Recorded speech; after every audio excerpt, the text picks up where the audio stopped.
ভারত যাদের বন্ধু তাদের জন্য আর শত্রুর প্রয়োজন নেই। ভারত আমাদেরকে একটু হুঙ্কার দেয়, ঝুঙ্কার দেয়, ওরা পেজ বন্ধ করে দিয়েছে। মনে রাখবে আমরা সেই মুসলমান জাতি যারা 1 মাস পর্যন্ত রোজা রাখতে পারে।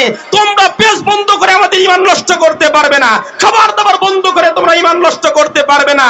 রাসূলের হাদিস অনুযায়ী গজওয়াতুল হিন্দ ভারতের সাথে আবারও যুদ্ধ হবে, এই যুদ্ধে বিজয় হবে। আমরা কথা বলেন ঠিক কিনা? 2000 ছাত্র জীবনের তাজা রক্ত দিয়ে কালো পৃষ্ঠাকে লালে লাল করে দিয়েছে। আর যদি রক্ত দেওয়ার প্রয়োজন হয়, আবার যদি যুদ্ধ করার প্রয়োজন হয়, বাংলাদেশ স্বাধীন করার জন্য কে কে রক্ত দিতে প্রস্তুত? আল্লাহকে দেখা। দাবিরুল কওমিল্লাযিনা যালামু, জালিম যারা রয়েছে তাদের গোড়া কেটে দেওয়া হয়েছে। যারা জালিম আছে তাদের গোড়া কেটে দেওয়া হয়েছে। কে বলছেন? আরো জোরে বলেন। এই যে জালিম ছিল বাংলাদেশের স্বৈর শাসক, প্রায় 2000 ছাত্র রক্ত খেয়েছে, হাজার হাজার আলেমদেরকে কষ্ট দিয়েছে, শত শত আলেমদেরকে হত্যা করেছে, নিরপরাধ মানুষদেরকে গুম করেছে।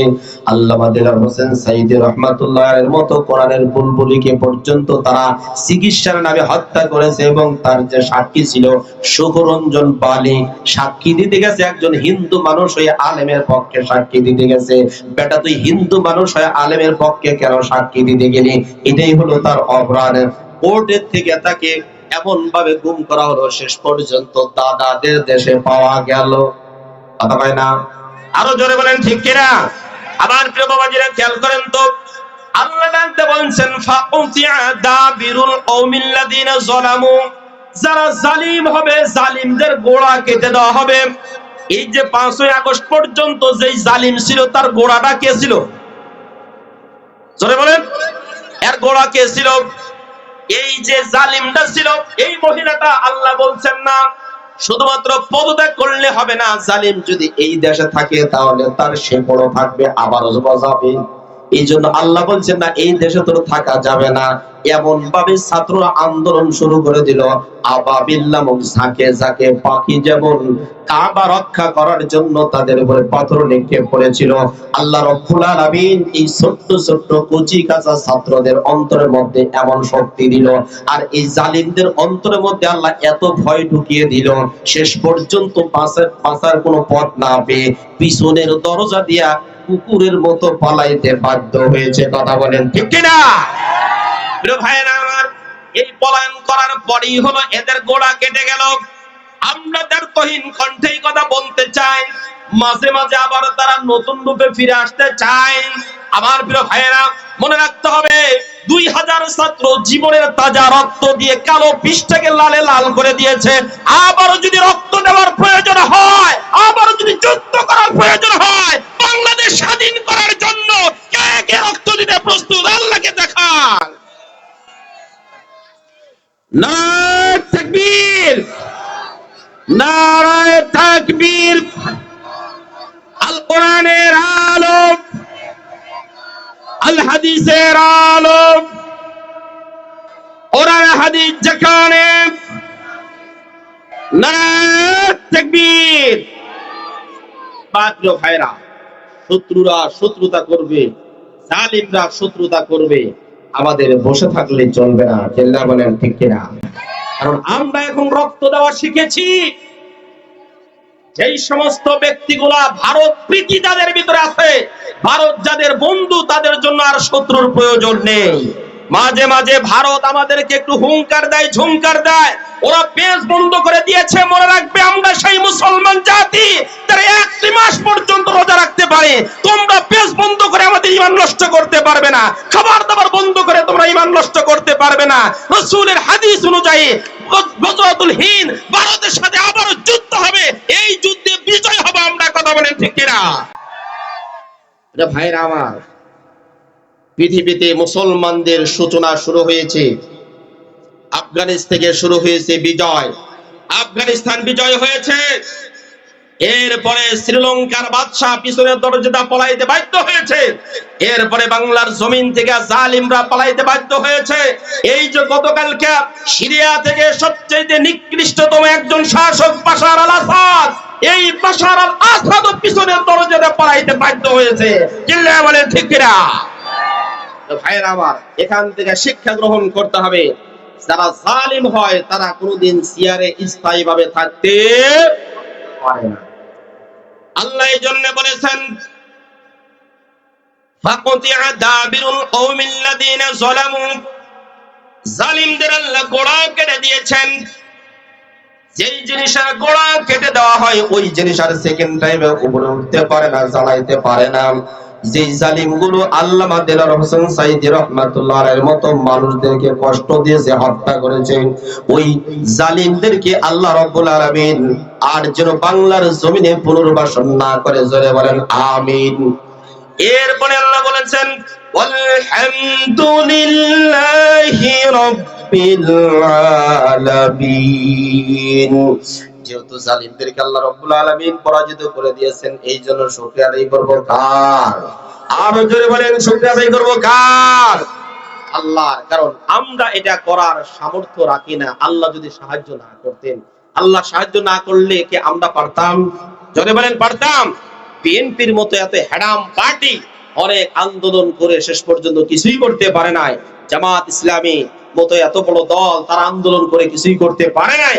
আল্লাহ রাব্বুল আলামিন বলেন যে যত বড় জালিম হবে তাদেরকে তত দুর্বল জিনিস দিয়ে আমি সাইজ করব। কথাটা ঠিক না বেঠিক? নমরুদ ছিল অনেক বড় জালিম, আল্লাহ রাব্বুল আলামিন তাকে পানির মধ্যে সুবায়া সুবায়া পট্টা মাছের মতো বানায়া মেরেছেন। নমরুদ ইব্রাহিম আলাইহিস সালামকে অত্যাচার করেছেন, জুলুম নির্যাতন করেছেন তার উপরে, শেষ পর্যন্ত ল্যাংলা মশা দিয়ে আল্লাহ তাকে হত্যা করেছেন। আবু জেহেল, আবু লাহাব, উতবা, শাইবা, হামান, কারুন, ফিরাউন যারা আছে এদেরকে আল্লাহ রাব্বুল আলামিন সবচেয়ে হালকা জিনিসের মাধ্যমে পৃথিবীর থেকে বিদায় করেছেন।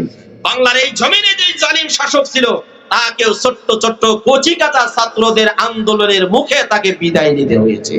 কথা ঠিক না ঠিক? ভাইরা আমার, দরুদ ও সালাম প্রেরণ করছি বিশ্ব মানবতার মুক্তির দিশারি জনাবে মুহাম্মদ রাসূলুল্লাহ, সকলেই পড়ি সাল্লাল্লাহু আলাইহি ওয়াসাল্লাম। আমার প্রিয় বাবাজিরা, আপনাদের সামনে কোরআনুল কারীমের অতি গুরুত্বপূর্ণ একটি সূরা, কোরআনুল কারীমের 18তম সূরা, সূরাটির নাম সূরাতুল কাহাফ। সবাই একটু চিল্লা বলেন সূরাটির নাম কি? একসাথে বলেন সূরাটির নাম কি? সূরাতুল কাহাফ। এই কাহাফ থেকে তেলাওয়াত করেছি। আল্লাহ পাক যদি তৌফিক এনায়েত করেন তাহলে এখান থেকে মাত্র আধা ঘন্টার ব্যবধানে কথা বলে বিদায় নিব ইনশাআল্লাহ। সূরা কাহাফের মধ্যে আয়াতে কারিমা রয়েছে 110টি, রুকু আছে 12টি। আয়াতে কারিমা 110টি, রুকু আছে 12টি।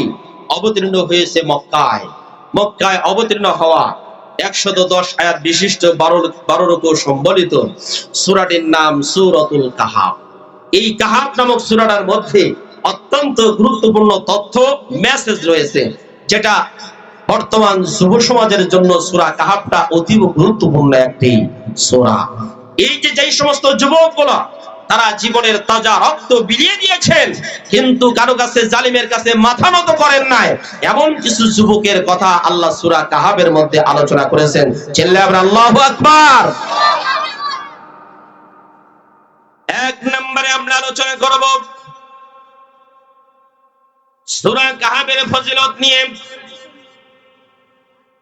আলী ইবনে হুসাইন রাদিয়াল্লাহু তাআলা আনহু থেকে বর্ণিত, তিনি বলেন মান ক্বারাআ সূরাতাল কাহফি ইয়াওমাল জুমআতি ফাহুয়া মাসুমুন ইলা 8 আইয়াম।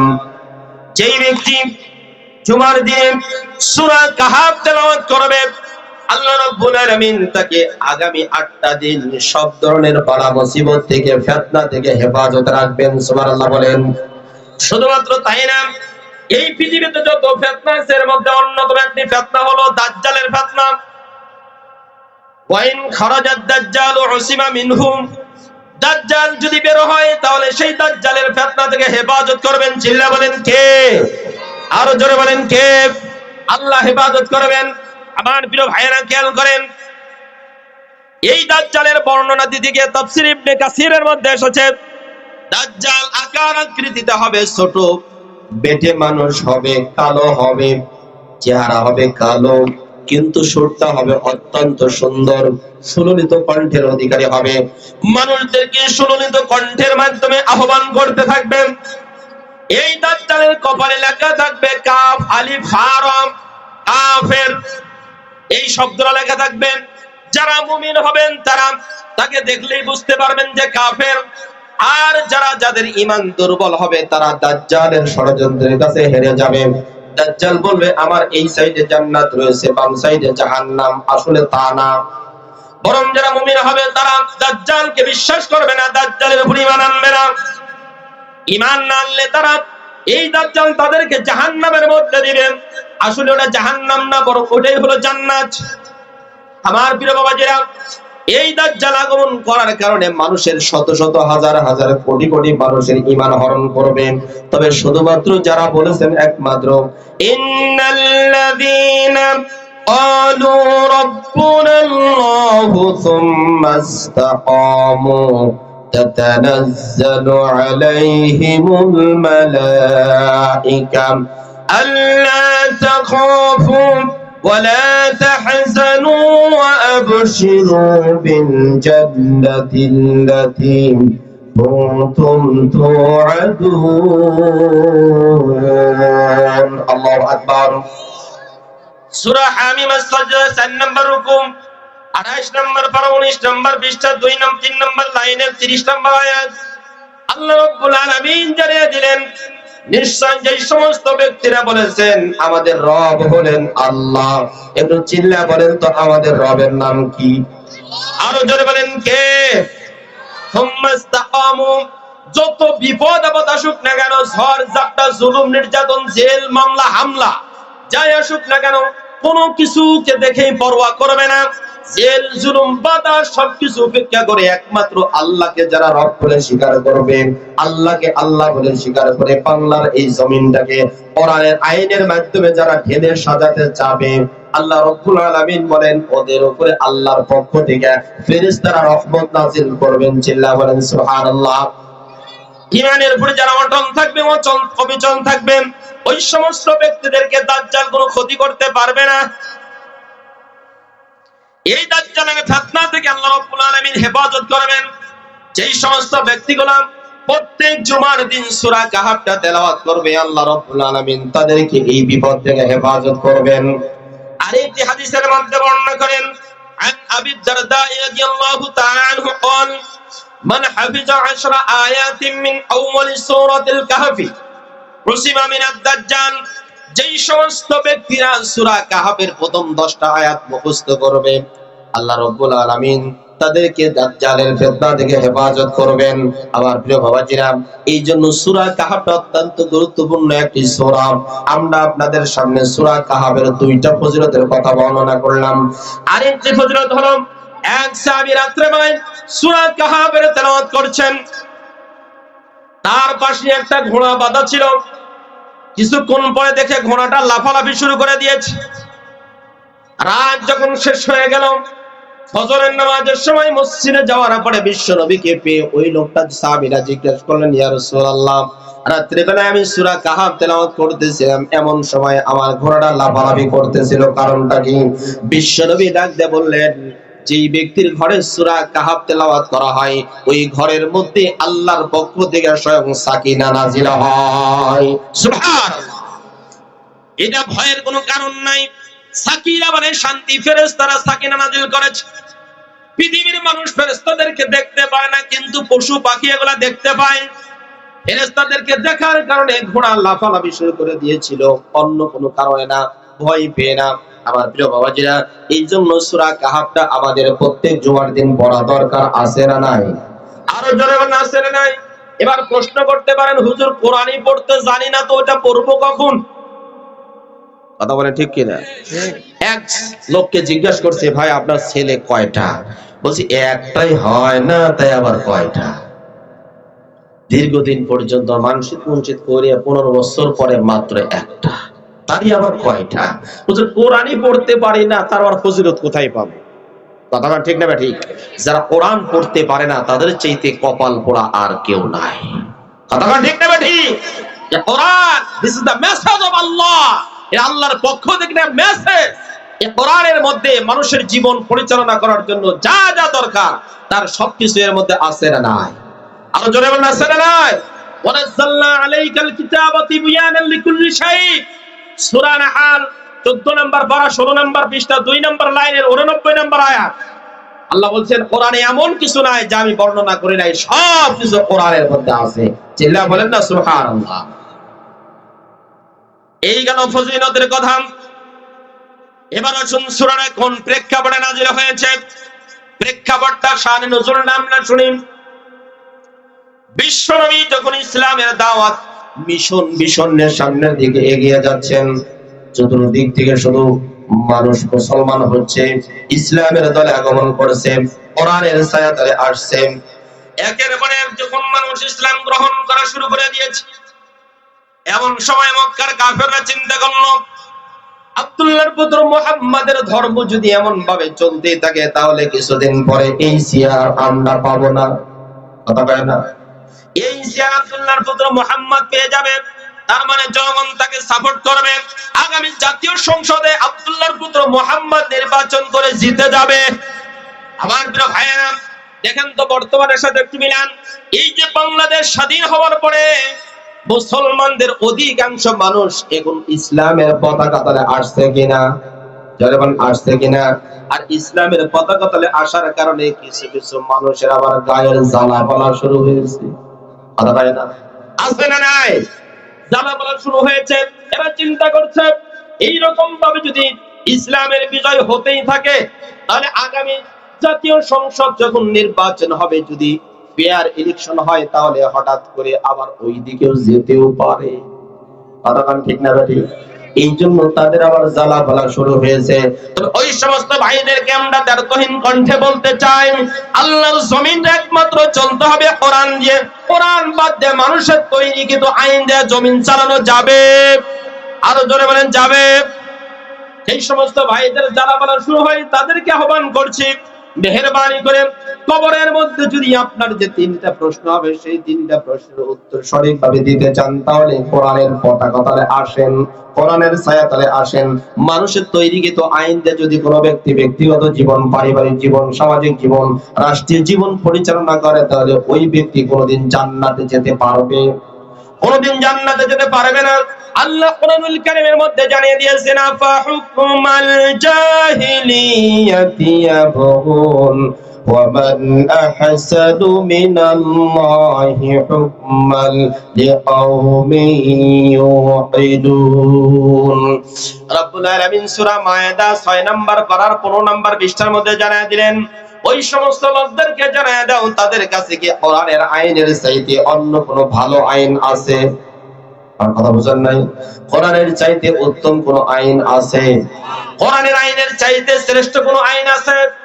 কোরআনের আইন ইসলাম বাদ দিয়ে যদি অন্য কোনো মতাদর্শকে, কোরআনের আইন বাদ দিয়ে যদি অন্য কোনো মতাদর্শ, অন্য কোনো আইন কারণ কোনো ব্যক্তি কামনা করে, তালাশ করে, অন্বেষণ করে, ওই ব্যক্তি নামাজ, রোজা, হজ, যাকাত যাই করুক না কেন কোনো কিছুই আল্লাহর দরবারে কবুল হবে।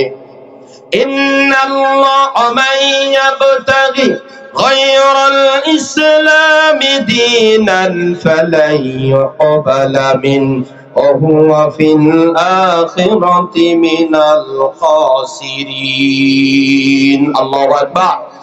সূরা আলে ইমরান 3 নম্বর পারা 20 নম্বর পৃষ্ঠা 6 নম্বর লাইনের 85 নম্বর আয়াত। রব্বুল আলামিন জানিয়ে দিলেন, যারা ইসলাম বাদ দিয়ে অন্য কোনো কিছুকে জীবন ব্যবস্থা হিসেবে গ্রহণ করবে, কামনা করবে, তালাশ করবে, অন্বেষণ করবে, আন্দোলন করবে, আল্লাহ ফালাই ইউকবালা মিনহু। আলেম যারা আছেন তারা ভালো বুঝবেন, লাম তাকিদ বানুনে তাকিদ সকিলা, তার মানে অবশ্যই কখনোই তাদের কোনো কিছুই আল্লাহ কবুল করবেন না। ওদের নামাজ, রোজা, হজ, যাকাত, দান, সদকা, ব্রিজ, কালভার্ট, এতিমখানা, মসজিদের সভাপতি হওয়া, আরো যা কিছু আছে কোনো কিছুই কবুল করবেন না। জোরে বলেন কে? আরো জোরে বলেন কে? আচ্ছা, এই কথাটা কি আমার না আল্লাহ? আরো জোরে বলেন কার? কথাটি আল্লাহর। সূরা আলে ইমরানের 85 নম্বর আয়াত খুলে পড়বেন। প্রিয় বাবাজিরা, আব্দুল্লাহর পুত্র মুহাম্মদ যখন চতুর্দিকে ইসলামের দাওয়াত ছড়াইতে থাকলেন, তার দল যখন একের পর এক ভারী হওয়া শুরু করে দিল, সেই সময় মক্কার কিছু কাফেররা বসে এবার পরামর্শ করলো, এইভাবে যদি বাড়তে থাকে তাহলে আমাদের ক্ষমতা টিকে থাকবে না। আবার সে কি সত্যি নবী তাওটা আমরা জানি না, বিশ্বাসও করতে পারছি না। এই জন্য দুইজন ব্যক্তিকে তারা সিদ্ধান্ত নিল, দুইজন ব্যক্তিকে তারা ইহুদিদের কাছে পাঠিয়ে দিবে। একজনের নাম নজর ইবনে হারিস আর একজনের নাম উকবা ইবনে আবি মুঈত। একজনের নাম নজর ইবনে হারিস আর একজনের নাম উকবা ইবনে আবি মুঈত। এই দুইজন কাফেরকে তারা ইহুদির যারা পণ্ডিত রয়েছে সেই পণ্ডিতদের কাছে পাঠিয়ে দিলেন, যাও তোমরা ইহুদিদের কাছ থেকে শুনে আসো এই আব্দুল্লাহর পুত্র মুহাম্মদ কি খাঁটি নবী না ভুয়া নবী, তোমরা একটু ভালো মতো শুনে আসো। এই দুইজন ব্যক্তি বার চলাচল শুরু করে দিল। যাইতে যাইতে মদিনাতে পৌঁছে ইহুদিদের কাছে জিজ্ঞেস করলো, ওই ইহুদির পণ্ডিতরা শোনো, তোমরা তো তাওরাত কিতাব পড়েছো, সেই তাওরাত কিতাবের থেকে তোমরা আমাদেরকে একটু জানায়া দাও। আমাদের দেশে একজন ব্যক্তির আগমন হয়েছে, নাম তার মুহাম্মদ, আব্দুল্লাহর পুত্র মুহাম্মদ। এই মুহাম্মদ নতুন একটা ধর্মের আগমন করেছে। সে বলে একমাত্র আল্লাহর গোলামি করতে হবে, লাত মানাত উজ্জার কোনো পূজা করা যাবে না। লাত মানাত উজ্জা মূর্তির কোনো পূজা করা যাবে, এ জোরে বলেন মূর্তির পূজা করা যাবে। মুসলমান যারা হবে তারা কোনোদিন মূর্তি পূজা করতে পারে, আরো জোরে বলেন পারে, মূর্তি পূজা করতে পারে না। এই লোকটা মূর্তি পূজার বিরুদ্ধে কথা বলে। আমাদের যে খোদা আছে লাত মানাত উজ্জা, বড় বড় খোদা, এই খোদাগুলোর বিরুদ্ধে কথা বলে। সে কি আসলে নবী, খাঁটি নবী না ভুয়া নবী? এবার ওই সমস্ত পণ্ডিতেরা বলে দিল, তোমরা তাকে গিয়ে তিনটা প্রশ্ন করবে, যদি তিনটা প্রশ্নের উত্তর দিতে পারে তাহলে খাঁটি নবী, আর এই তিনটা প্রশ্নের উত্তর যদি দিতে না পারে তাহলে মনে করবে সে ভুয়া নবী। কয়টা প্রশ্ন? জোরে বলেন, আরো জোরে। জোর হলো না, জোরসে মারো। এই তিনটা প্রশ্ন করবে। তিনটা প্রশ্ন তারা শিখিয়ে দিল। যথারীতি দুইজন ব্যক্তি মক্কার দিকে ফিরে আসলো। মক্কার সমস্ত নেতৃস্থানীয় ব্যক্তিদেরকে ডাক দিয়ে বলল, শোনো, আব্দুল্লাহর পুত্র মুহাম্মদ, তার সাথে আমাদের আজকে ছাটাছাটি হয়ে যাবে। হয়তো সে সত্য নবী হবে, আমরা তার কালেমা গ্রহণ করব। আর যদি ভুয়া নবী হয় তাহলে সে আমাদের ধর্মে আসবে, আমাদের লাত মানাত উজ্জাকে তারা মানবে। এই কথা বলে নেতৃস্থানীয় লোকদেরকে সাথে করে নিয়ে গেল। আব্দুল্লাহর পুত্র মুহাম্মদকে ডাক দিয়ে বলল, শোনো, তোমাকে আমরা তিনটা প্রশ্ন করব, যদি তিনটা প্রশ্নের উত্তর দিতে পারো তাহলে কোনো ধরনের সমস্যা নাই, আমরা তোমার ধর্ম মানব। আর যদি উত্তর না দিতে পারো তাহলে তোমার ধর্ম আমরা মানব না, তোমাকে আমরা নবীও মানব না, ভুয়া নবী। এই তিনটা প্রশ্নের মধ্যে এক নাম্বার প্রশ্ন হলো, রূহ বা আত্মা এটা কি জিনিস? ও মুহাম্মদ, তোমাকে বলতে হবে রূহ বা আত্মা এটা কোথায় থাকে, দেখতে কেমন? এই যে মানুষের মধ্যে আত্মা, এই যে রূহ রয়েছে, এই রূহটা কোথায় থাকে, আত্মারা কোথায় থাকে, এটা তোমাকে বলতে হবে। দুই নম্বরে তোমাকে বলতে হবে ওই সমস্ত যুবক কারা যারা দেশ থেকে চলে এসেছিল, গুহার মধ্যে আশ্রয় গ্রহণ করেছিল, ওই যুবকরা কারা, তাদের পরিচয়টা কি, কেন তারা গুহার মধ্যে আশ্রয় গ্রহণ করেছিল। তিন নম্বরে প্রশ্ন হলো, এমন কোন ব্যক্তি যে পৃথিবীর এক প্রান্ত থেকে নিয়ে আর এক প্রান্ত পর্যন্ত বাদশাহী করেছে কিন্তু অহংকার ছিল না। এই তিনটা প্রশ্নের উত্তর তোমাকে দিতে হবে। যদি তিনটা প্রশ্নের উত্তর দিতে পারো তাহলে আমরা তোমাকে খাঁটি নবী হিসেবে মানব। এই কথা বলার পরে মুহাম্মদ সাল্লাল্লাহু আলাইহি সাল্লাম তিনি বললেন, ঠিক আছে, আগামী কালকে তোমাদেরকে প্রশ্নের উত্তর দেব। সমস্ত লোকজন চলে গেল। আগামী কালকে যেই সময় তিনি উত্তর দিতে চেয়েছিলেন, ওই সময় মক্কার মুশরিকরা এসে আব্দুল্লাহর পুত্র মুহাম্মদকে ডাক দিয়ে বলতেছে, কো তোমার প্রশ্নের উত্তর বলে দাও। কিন্তু আব্দুল্লাহর পুত্র মুহাম্মদ উত্তর দিতে পারেন না, কারণ বিশ্ব নবী তিনি নিজের পক্ষ থেকে কোনো কথা বানিয়ে বলেন না, তিনি সব সময় কথা বলেন ওহীর মাধ্যমে। আল্লাহ কোরআনে বলছেন, ওয়ামা ইয়ানতিকু আনিল হাওয়া ইন হুয়া ইল্লা ওয়াহয়ুন ইউহা। আল্লাহ রাব্বুল আলামিন বলেন, নবী তিনি নিজের পক্ষ থেকে কোনো কথা বানিয়ে বলেন না, বরং আল্লাহ যা ওহী অবতীর্ণ করেন শুধুমাত্র তার পরিপ্রেক্ষিতেই কথা বলেন। আল্লাহর পক্ষ থেকে ওহী আসে না, যার কারণে তিনি কোনো কথা বলতে পারতেছেন না। এইরকম করে একদিন যায়, 2 দিন যায়, 3 দিন যায়, 4 দিন যায়, 10 দিন চলে গেছে, কিন্তু আব্দুল্লাহর পুত্র মুহাম্মদ কোনো উত্তর দিতে পারছে না। মক্কার মধ্যে ছড়িয়ে পড়লো আব্দুল্লাহর পুত্র মুহাম্মদ ভুয়া নবী, ভুয়া। আচ্ছা বলেন তো, এই কথা শুনলে কি মন খারাপ হবে না খুশি হবে? আরো জোরে বলেন। মন খারাপ হবে না খুশি হবে? মন খারাপ হয়ে গেল। 15 দিন যখন চলে গেল, সেই সময়ে আসমান থেকে ফেরেশতা নাজিল হলেন, জিবরিল আমিন আসলেন, বিশ্ব নবীকে ডাক দিয়ে বললেন, বিশ্ব নবীর উপরে সূরা কাহফটা নাজিল হলো, এবং সাথে সাথে বিশ্ব নবীকে ডাক দিয়ে বললেন, ওয়ালা তাকুলান্না লিশাইইন ইন্নী ফাইলু যালিকা গাদান ইল্লা আন ইয়াশা আল্লাহ। আল্লাহু আকবার। সূরা কাহফ 23 এবং 24 নম্বর আয়াতের মধ্যে আল্লাহ জানায় দিলেন, নবী হে, ভবিষ্যতে যখন কোনো কাজ করবেন, এমন সিদ্ধান্ত যদি আপনি নিয়ে থাকেন, তাহলে অবশ্যই আপনি ইনশাআল্লাহ বলবেন। ইনশাআল্লাহ বলা ছাড়া ভবিষ্যতের কোনো কথা বলবেন না। বিশ্ব নবী শুধুমাত্র ইনশাআল্লাহ না বলার কারণে 15 দিন পর্যন্ত ওহী আসে নাই। এই জন্য আজকের আলোচনা থেকে শিক্ষা হলো, আমরা ভবিষ্যতের কোনো কাজ করতে চাইলে শুরুতে বলবো আরো জোরে বলেন, কি বলবো? ইনশাআল্লাহ বলবো। কোন আশ্চর্যজনক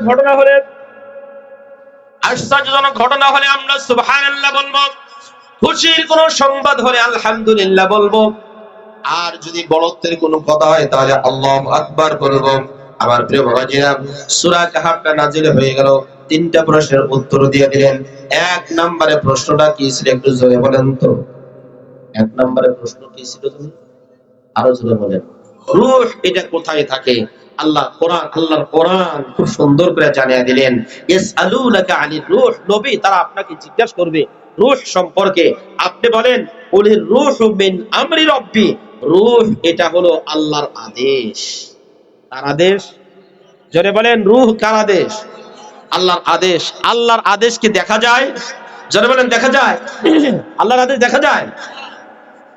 আল্লাহর আদেশ দেখা যায় না, ধরাও যায় না, ছোঁয়াও যায় না, স্পর্শও করা যায় না। সলিমুল্লাহ কতদিন পর্যন্ত বাঁচবে এটা আল্লাহর আদেশ আছে। এই আদেশের নামে হলো রূহ। কথা বলেন ঠিক না ঠিক? এটাকে দেখা যায়, ধরা যায়, ছোঁয়া যায়। এর কি কালার আছে? বেগুনি কালার না লাল কালার? কোনো কালার নাই। ইয়াসআলুনাকা আনির রূহ, কুলির রূহু মিন আমরি রাব্বি। রূহ হলো আমার রবের আদেশ। সুতরাং তোমরা এই হায়াত পেয়ে আল্টি বাল্টি বেশি করবা না, বাহাদুরি করবা না। আর কখন হায়াত পুড়ে যাবে আমরা কেউ জানি না। আল্লাহ আমাদের হায়াত এবং মওত দিয়েছেন যাতে করে আমরা উত্তম উত্তম আমল করি। আল্লাযী খালাকাল মাউতা ওয়াল হায়াতা লিয়াবলুয়াকুম আইয়ুকুম আহসানু আমালা। ও বান্দা, তোমাদেরকে আমি মওত এবং হায়াত দিয়েছি যাতে করে তোমরা উত্তম আমল করতে পারো। চিল্লা বলেন সুবহানাল্লাহ। সূরা মুলকের মধ্যে 2 নম্বর আয়াতে আল্লাহ এই কথা জানায় দিয়েছেন।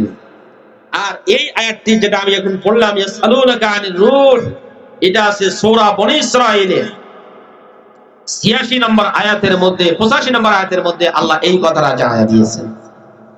3 নম্বরে একটা প্রশ্ন ছিল। 3 নম্বরে বাদশা যুলকরনাইন এ কে ছিল? আল্লাহ কোরআনে বলছেন, ইয়াসআলুনাকা আন যিল করনাইন। যুলকরনাইন এ সম্পর্কে নবী আপনাকে জিজ্ঞাসা করবে। আপনি বলেন, কুল সাতলু আলাইকুম মিনহু যিকরা। অচিরেই যুলকরনাইন সম্পর্কে আমি তোমার কাছে বর্ণনা করব।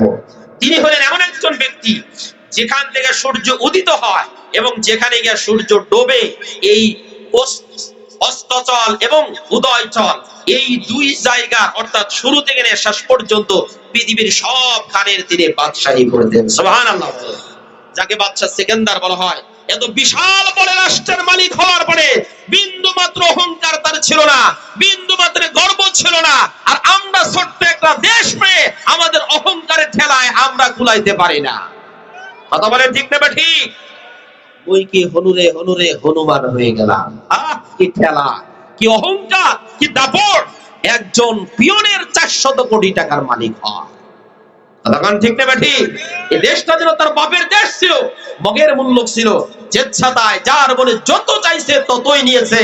ওই সমস্ত ব্যক্তিরা কোথায় আজকে যারা অহংকার করে বলতেছিল আমরা পালাবো না, প্রয়োজনে ফখরুল সাহেবের বাড়িতে যাও, আজকে সেই কাউবাগুলা কোথায় উদয় হয়ে গেছে আর খুঁজে পাওয়া যাচ্ছে না। কথা বলেন ঠিক না ঠিক? অহংকারীদেরকে পছন্দ করেন না কে? আরো জোরে বলেন কে? হায়াতের মালিক কে? আরো জোরে বলেন মৌতের মালিক কে? এই ক্ষমতার দেওয়ার মালিক কে? সুতরাং ক্ষমতা পেয়ে অহংকারে যারা ফেটে পড়ে, আল্লাহ নিমেষের মধ্যে তাদেরকে ক্ষমতা থেকে এমন ভাবে নামান, পৃথিবীর মানুষ তাদের দিকে দেখলেই থুতু নিক্ষেপ করে। কথা ঠিক না ঠিক? ভাইরা আমার, 2 নম্বরে যে প্রশ্নটা ছিল, 7 জন যুবক যারা তাদের দেশ থেকে গুহার মধ্যে আশ্রয় গ্রহণ করেছিল, কেন আশ্রয় গ্রহণ করেছিল এ সম্পর্কে তোমাকে বলতে হবে। আল্লাহ রাব্বুল আলামিন এই সূরা নাযিল করার মধ্য দিয়ে সবগুলো প্রশ্নের উত্তর তিনি দিয়ে দিলেন। প্রিয় বাবাজিরা, এই গেল শানে নুজুল, এই প্রেক্ষাপটে এই সূরাটা নাযিল হয়েছে। তাহলে আমরা শুরুতে সূরাটার পরিচয় শুনলাম, এরপরে সূরার ফজিলত শুনলাম, শুনেছি কিনা? সূরার ফজিলত শুনলাম। 3 নম্বরে সূরাটা নাযিল হওয়ার প্রেক্ষাপট কি এটাও আমরা শুনলাম। 4 নম্বরে এই সূরার মধ্যে কি কি বিষয় নিয়ে আলোচনা আছে, অথবা এই সূরার এত ফজিলত হওয়ার পিছনে কারণটা কি। মনে রাখবেন, এই সূরা তেলাওয়াত করলে প্রত্যেকটা জুমায় যারা তেলাওয়াত করবে আল্লাহ সুবহানাহু ওয়া তাআলা তাদেরকে 4 ধরনের ফিতনা থেকে হেফাজত করবেন। সুবহানাল্লাহ বলেন। কয় ধরনের ফিতনা? 4 ধরনের ফিতনা। 1 নম্বরে ঈমানের ফিতনা। ঈমানের ফিতনা আছে না নাই? ইন্নামা আমওয়ালুকুম ওয়া আওলাদুকুম ফিতনা। ঈমানের জন্য ধন সম্পদ এগুলো ফিতনা। 1 নম্বরে ঈমানের ফিতনা, 2 নম্বরে ধন সম্পদের ফিতনা, 3 নম্বরে জ্ঞানের ফিতনা। মানুষের জ্ঞান বেড়ে গেলে অহংকার বেশি বেড়ে যায়, আছে না নাই? 4 নম্বরে ক্ষমতার ফিতনা, ক্ষমতার বিপদ। ক্ষমতা নিয়ে মানুষ বড়াই করে কিনা? জোরে বলেন, বড়াই করে কিনা? ক্ষমতা নিয়ে কখনো বড়াই করা যাবে না। আমার প্রিয় ভাইরা খেয়াল করেন, 4 ধরনের ফিতনা থেকে এই সূরা যারা নিয়মিত পাঠ করবে, প্রতি জুমার দিনে যারা সূরা কাহাফ তেলাওয়াত করবে, আল্লাহ রাব্বুল আলামিন তাদেরকে এই বড় বড় 4 ধরনের ফিতনা থেকে হেফাজত করবেন। এই 4টা আলোচনা এই সূরার মধ্যে রয়েছে। 1 নম্বরে ঈমানের ফিতনা। এই যে যুবকগুলো তারা ঈমান নিয়ে ফিতনায় পড়েছিল, আল্লাহ তাদের হেফাজত করেছেন। 2 নম্বরে ধন সম্পদের ফিতনা। আল্লাহ একজন ব্যক্তিকে অঢেল সম্পদের মালিক বানিয়েছেন, আর একজনকে ধন সম্পদ দেন নাই। যেই লোকটাকে আল্লাহ রাব্বুল আলামিন ধন সম্পদ দিয়েছেন সে অহংকারে ফেটে পড়ে। কোরআন আমাদেরকে জানিয়ে দিচ্ছেন, কিলতাল জান্নাতাইনি আতাত উকুলাহাম ওয়া লাম তাজলিম মিনহু শাইআম ওয়া ফাজ্জারনা খিলালাহুমা নাহারাম। সূরা কাহাফের 33 নম্বর আয়াতের মধ্যে আল্লাহ রাব্বুল আলামিন জানিয়ে দিলেন, এমন একজন ব্যক্তি যাকে আমি সুন্দর বাগান দিয়েছি, সুন্দর ফ্যাক্টরি দিয়েছি, সুন্দর সুন্দর বাচ্চা দিয়েছি, যারা একটা জজ, আর একটা ব্যারিস্টার, আর একটা আর্মির অফিসার, এইরকম বড় বড় সন্তান হয়েছে, দামি দামি চাকরি তারা পেয়েছে। এখন এই দামি দামি সন্তান পেয়ে বেচারাটা অহংকারে ফেটে পড়ে। যারা নাকের সাথে হিটটা এই পিছনের সাথে মরছে তাদের ধারে কাছে যায় না। অথচ কিছুদিন পূর্বে এই লোকটা কামলা দিয়েও ভাত পায় নাই, আর একজনের বাড়ি থেকে 4টা ভাত কর্জ করে নিয়েছে, খেয়েছে। আল্লাহ তার কপালটা খুলে দিয়েছে, এই জন্য তার সন্তানগুলো বড় বড় চাকরি পেয়েছে। কিছুদিন পূর্বেই ঠিকাদারি করে ভাত জোড়াইতে পারতো না, হঠাৎ করে কোন জানে একটা দান মেরে দেওয়ার কারণে কোটি কোটি টাকার মালিক হয়েছে। আছে না নাই? এর জোরে বলেন, আছে না নাই? এখন অহংকারে ফেটে পড়ে। আল্লাহ রাব্বুল আলামিন এমন 2 জন ব্যক্তির আলোচনা এই সূরার মধ্যে করেছেন। 3 নম্বরে এই পৃথিবীতে একজন জলিলুল কদর নবী ছিলেন, যিনি আল্লাহর সাথে সরাসরি কথা বলেছেন। ওয়া কাল্লামাল্লাহু মূসা তাকলীমা। আল্লাহ মুসা নবীর সাথে সরাসরি কথা বলেছেন, আল্লাহ মুসা নবীর সাথে সরাসরি কথা বলেছেন। এমন একজন নবী একদিন বিশাল সমাবেশের মধ্যে বক্তৃতা দিচ্ছেন। হঠাৎ করে একজন ব্যক্তি প্রশ্ন করলেন, ও আল্লাহর নবী, আপনি আমাদেরকে একটু জানিয়ে দেন, বর্তমান সমাজের মধ্যে, বর্তমান পৃথিবীর মধ্যে সবচেয়ে জ্ঞানী ব্যক্তি কে? এই প্রশ্ন করার সঙ্গে সঙ্গে নবী মুসা ডাকতে বললেন, আনা আ'লামু, আমি সবচাইতে জ্ঞানী ব্যক্তি, আমার চাইতে জ্ঞানী ব্যক্তি কেউ নাই।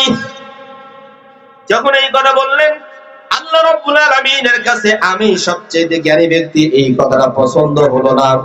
এই জন্য নবী মুসাকে ডাকতে বললেন, ও নবী মুসা, শোনো, তুমি সবচাইতে জ্ঞানী ব্যক্তি না, তোমার চাইতে একজন জ্ঞানী ব্যক্তি আছে। আল্লাহু আকবার।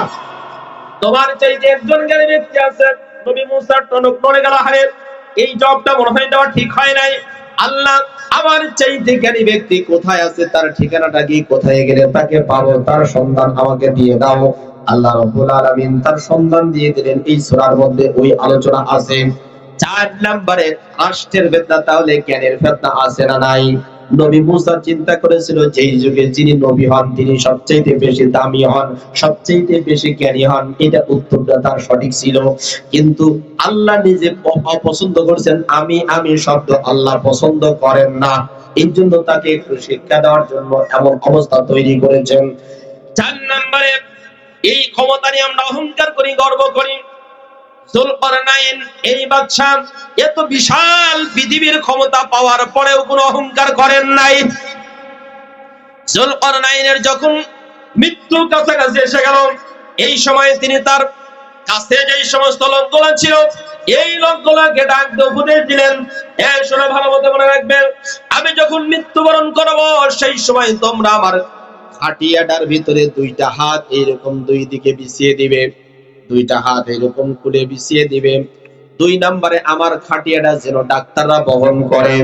3 নম্বরে যেই রাস্তা দিয়ে আমাকে নিয়ে যাবে সেই রাস্তা দিয়ে যেন সোনা দানা বিছানো থাকে, সেখান দিয়ে তোমরা নিয়ে যাবে। এই 3টা প্রশ্ন করেছিলেন, এই 3টা ওসিয়ত করেছিলেন।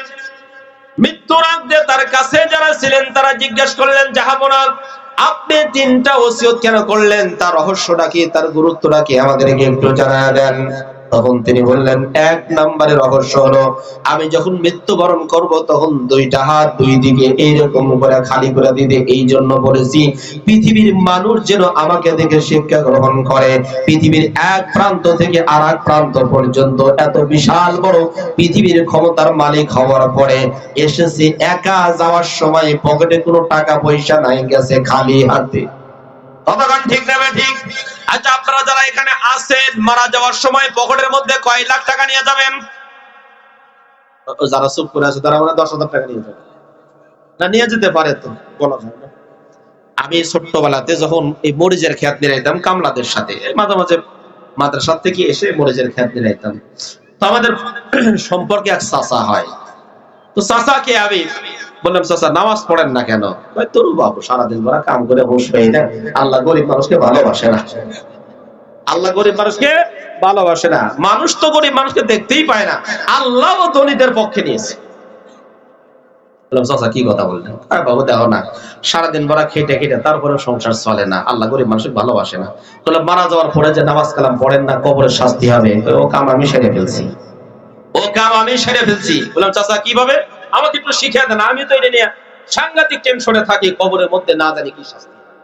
বাবু শোনো, আমি ছেলে পেলেদেরকে ওসিয়ত করছি, আমি যখন মারা যাব তখন কবরের মধ্যে ডাউট দেয় না, ডাউট আপনাদের কি বলে, ডাউট পায় না, তো পুরাতন ডাউট দিয়ে মাটি দিবে, কাঁচা বাঁশ দিয়ে না, যেই বাঁশগুলো পুরাতন হয়ে গেছে ওই রকম বাঁশ দিয়ে ডাউট দিয়ে আসবে। যখন ফেরেশতা এসে আমাকে তুলে সওয়াল নেবে, বলবে যে মার রব্বুকা, আমি বলবো যে কানা ফেরেশতা কি কয়, যে আমার সওয়াল কবে নিয়ে গেছে, ডাউট মাউট সব পুরানো হয়ে গেছে, যাও।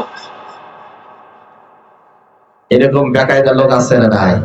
জোরে বলেন, আছে না নাই? আউট পুরান হয়ে গেছে, এই কথা বলে কি সেদিন পার পাওয়া যাবে? জোরে বলেন, পার পাওয়া যাবে? ওই জায়গাতে কোনো ঘুষ চলবে না, টাকা পয়সা চলবে না, একমাত্র চলবে আমল। আমল, আমল ছাড়া অন্য কোনো কিছুই সেখানে চলবে না। এই জন্য যুলকারনাইন বলেছেন, আমি এসেছি একা, খালি হাতে এসেছি, আবার আমাকে খালি হাতেই যেতে হবে। সুতরাং আমার সাথে শুধুমাত্র যাবে আমল, টাকা পয়সা ক্ষমতার প্রভাব প্রতিপত্তি কোনো কিছুই আমার সাথে যাবে না, শুধুমাত্র যাবে আমল। এক নাম্বার ওসিয়ত, এর রহস্য এইটা। দুই নম্বরে ডাক্তাররা কেন আপনার খাটিয়াটা বহন করবে আমাদেরকে একটু জানান। এবার যুলকারনাইন ডাকতে বললেন, পৃথিবীর মানুষের যেন বিশ্বাস এটা হয় একমাত্র মৃত্যুদাতা কে? মৌতের মালিক, জোরে বলেন কে? একমাত্র মৌতদাতা হলেন আল্লাহ। পৃথিবীর মানুষ কাউকে মারতে পারে? আমিরে জামাত শহীদ মতিউর রহমান নিজামীকে যখন ফাঁসির অর্ডার দিয়ে দেওয়া হলো, তখন তাদেরকে জেলখানার মধ্যে যা বলা হলো, একটা মাত্র পথ খোলা আছে।